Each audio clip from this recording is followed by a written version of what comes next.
Bonjour à toutes et à tous et bienvenue sur Nutrition Sporels. Aujourd'hui on se retrouve pour une vidéo un peu particulière puisqu'il ne s'agit pas d'une interview sous format podcast mais bien d'une vidéo qui complète mon intervention sur la vidéo du youtubeur belge Incréatif au sujet de la marque Red Bull. Donc dans cette vidéo on va essayer de comprendre pourquoi les institutions de santé publique sont tant inquiètes à cause de ces boissons. Et donc pour ce faire je vais analyser la composition nutritionnelle de ces boissons.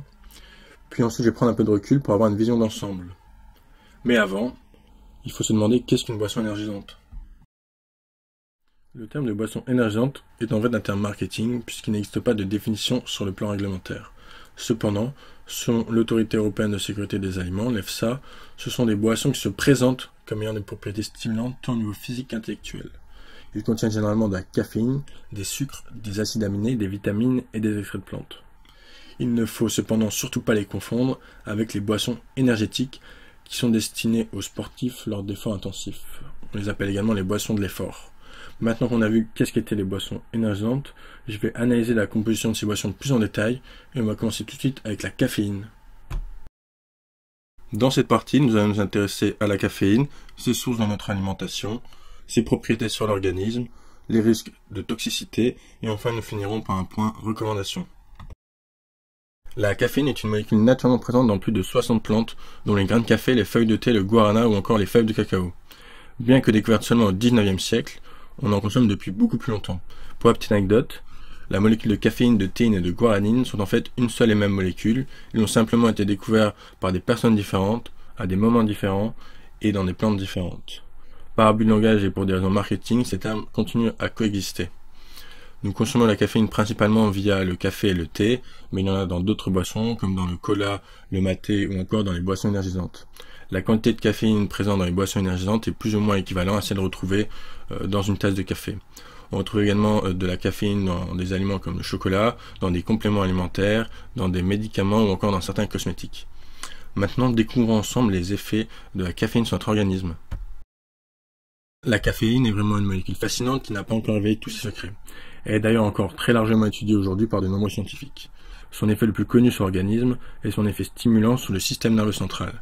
Cela va amener à avoir une diminution de la sensation de la fatigue, ainsi qu'à une augmentation de la vigilance et de la concentration. Mais les effets de la caféine ne se limitent pas à cela.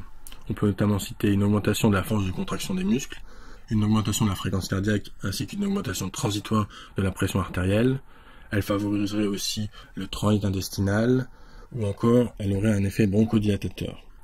À très haute dose, elle pourrait également avoir un effet diurétique. Pour toutes ces raisons, la caféine se trimballe une étiquette de molécule ergogénique, c'est-à-dire qu'elle augmenterait les performances sportives. Cependant, consommée avec excès, les effets secondaires diminuent fortement le potentiel bénéfique de cette molécule. Il faut savoir également que les effets de la caféine varient très fortement entre les individus, selon le sexe, l'âge, les habitudes de consommation et sa génétique. En effet, il existe ce qu'on appelle des métabolisateurs lents, c'est-à-dire qu'ils vont avoir plus de difficultés à éliminer la caféine. Cela va donc nous amener à parler du risque de surdosage en caféine dans le prochain point. La caféine, comme toute molécule, peut être toxique pour l'organisme à haute dose. Ses effets secondaires sont nombreux et variés. On peut notamment citer des troubles intestinaux avec diarrhée, une transpiration excessive, de l'anxiété et de l'irritabilité, des troubles du sommeil, des palpitations et des arythmies cardiaques, et cela peut aller jusqu'à des convulsions, le coma et la mort. Il a donc fallu établir un seuil de sécurité qui a été fixé à 400 mg de caféine par jour. Cela représente approximativement 5 tasses de café. Plus récemment, l'EFSA a affiné ce dosage selon le poids de corps des individus. Pour l'adulte, cela a été fixé à 5,7 mg par kilo et par jour, et pour l'enfant, cela a été fixé à 2,5 mg par kilo et par jour. Cependant, une anxiété accrue peut être observée dès 210 mg et des troubles du sommeil dès 100 mg chez certains individus. Il faut donc modérer sa consommation de caféine, surtout chez les enfants, les femmes enceintes et allaitantes, les personnes sensibles à la caféine et ceux atteints de pathologies telles que des atteintes au foie, aux reins et au cerveau. Passons maintenant à une molécule bien mystérieuse, la taurine. Alors, molécule miracle ou dangereuse? Vous allez le savoir dans un instant. La taurine a été découverte au 19e siècle dans la bile de taureau, d'où son nom de taurine. Depuis une vingtaine d'années, on assiste à un réel intérêt pour cette molécule. Mais de quoi s'agit-il? Il s'agit simplement d'un acide aminé semi-essentiel, c'est-à-dire un acide aminé qui peut être produit par l'organisme. Contrairement aux autres acides aminés, la taurine ne fait pas partie de la composition des protéines, mais on la retrouve principalement dans le cerveau et les muscles, dont le cœur. La taurine rentre aussi dans la composition des selles biliaires, comme chez le taureau, et dans le lait maternel. Chez l'adulte, elle est synthétisée par le foie via la cystéine et est apportée en petite quantité par l'alimentation via les produits d'origine animale. De nombreux effets potentiels ont été relevés dans la littérature, mais bien souvent avec des preuves limitées, et ce dernier point est très important. Donc la taurine aurait potentiellement des effets stimulantes, antioxydantes, anti-inflammatoires, elle augmenterait la force de contraction des muscles, dont celle du cœur, et elle interviendrait dans le métabolisme des lipides et des glucides. Ce qui est en tout cas rassurant, c'est qu'en dessous de 3 grammes par jour, aucun effet négatif ne serait à déplorer, ce qui est bien en dessous de la quantité présente dans une canette de 250 ml de boissons énergisantes. La suite de cette vidéo sera consacrée à une molécule bien appréciée de nos papys, le sucre. Dans leur formulation classique, c'est-à-dire non édulcorée, la quantité de sucre dans ces boissons est plutôt équivalente à celle des autres sodas, mais cela reste beaucoup trop important. En effet, une seule canette de 250 ml de ces boissons énergisantes apporte la quantité de sucre ajouté recommandée pour une journée entière. Il faut aussi signaler que la consommation excessive en sucre ajouté est liée aux maladies chroniques telles que le surpoids et l'obésité chez des sujets de plus en plus jeunes, sans parler des problèmes dentaires engendrés par cette consommation excessive. Mais ce qui est le plus préoccupant, c'est que le sucre active les zones de récompense du cerveau au même titre que certaines drogues. Activer ce système de récompense de court terme de manière trop fréquente peut avoir des répercussions sur notre cerveau. Passons maintenant aux vitamines présentes dans ces boissons. La plupart des boissons énergisantes contiennent des vitamines du groupe B, dont la vitamine B3, B5, B6 et B12. Ces vitamines interviennent notamment dans le métabolisme énergétique et pour d'autres fonctions de l'organisme. Jusque-là, rien de bien particulier. Cependant, ce que peu de personnes savent, c'est que même les vitamines peuvent être toxiques pour l'organisme en cas de surdosage. C'est surtout le cas de la vitamine B3 et B6 dans cette situation. Et un surdosage en vitamine B6 peut provoquer des atteintes au niveau du foie, avec une hypotension et une sensation de démangeaison. La vitamine B6, quant à elle, peut être neurotoxique avec une atteinte des nerfs périphériques. Bien que ce surdosage est peu probable en cas de consommation modérée de boissons énergisantes, il vaut mieux être prudent. En parlant d'être prudent, cela tombe bien, puisque le prochain sujet de cette vidéo va s'attarder sur les additifs alimentaires. Concernant les additifs alimentaires, les boissons énergisantes contiennent des colorants, des correcteurs d'acidité, des acidifiants, des arômes et des édulcorants pour leur formulation sans sucre. Le sujet des additifs est toujours actuellement très controversé et beaucoup d'études sont en cours sur ce sujet. Dans tous les cas, nous ne sommes pas en mesure de savoir l'impact de ce cocktail d'additifs sur notre santé à long terme. De plus, ils sont inutiles pour notre organisme. Il semble donc préférable de les éviter au maximum. Après avoir abordé de manière approfondie la composition de ces boissons énergisantes, prenons maintenant une vue d'ensemble.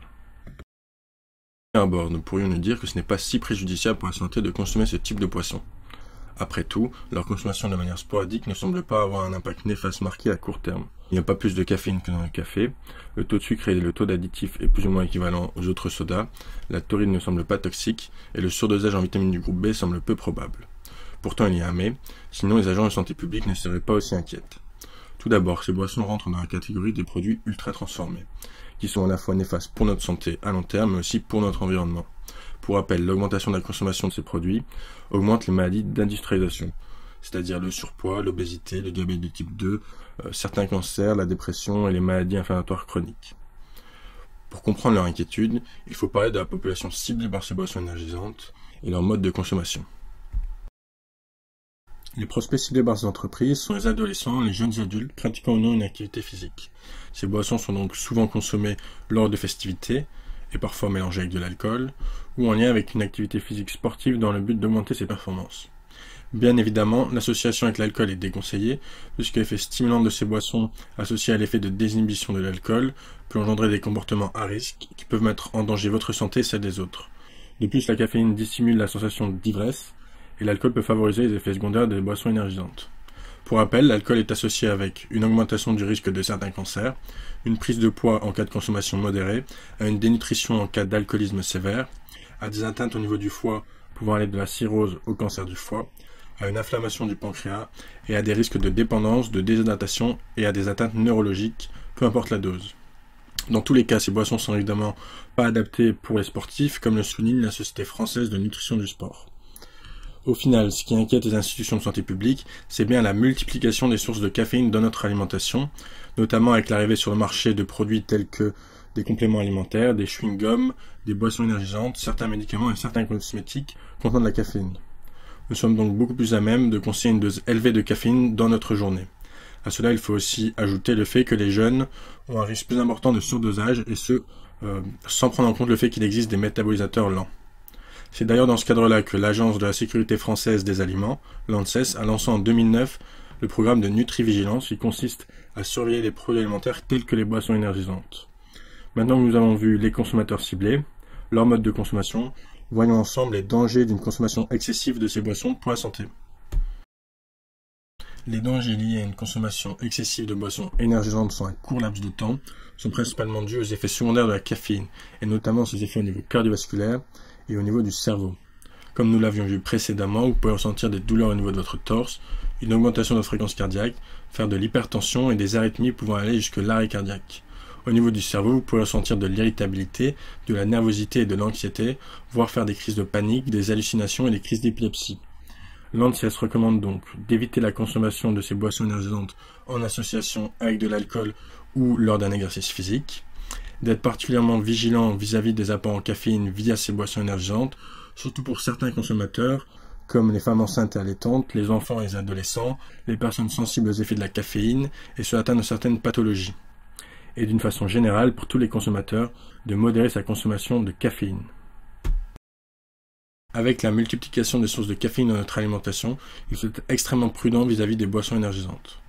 Il faut être d'autant plus vigilant puisque les jeunes sont ciblés par ces entreprises et leur mode de consommation ainsi que leur tempérament peut entraîner des accidents. Il faut aussi signaler que nous ne connaissons pas les risques sur la santé à une exposition chronique à ces boissons. Nous ne pouvons donc que déconseiller la consommation de ces boissons ultra transformées, du moins de manière régulière. Enfin, il est préférable de consommer avec modération du café ou du thé, puisqu'elles ont montré des effets protecteurs contre des maladies comme le diabète de type 2 et des maladies neurodégénératives comme la maladie d'Alzheimer et de Parkinson. Si vous avez aimé ce nouveau format, n'hésitez pas à liker, commenter et partager cette vidéo. Cela nous motivera à vous proposer plus souvent ce genre de contenu. N'oubliez pas de vous abonner à notre chaîne YouTube, puisque nous avons remarqué que la majorité de notre audience ne l'était pas. Enfin, vous pouvez consulter nos interviews d'experts sur divers sujets de la nutrition. À la prochaine!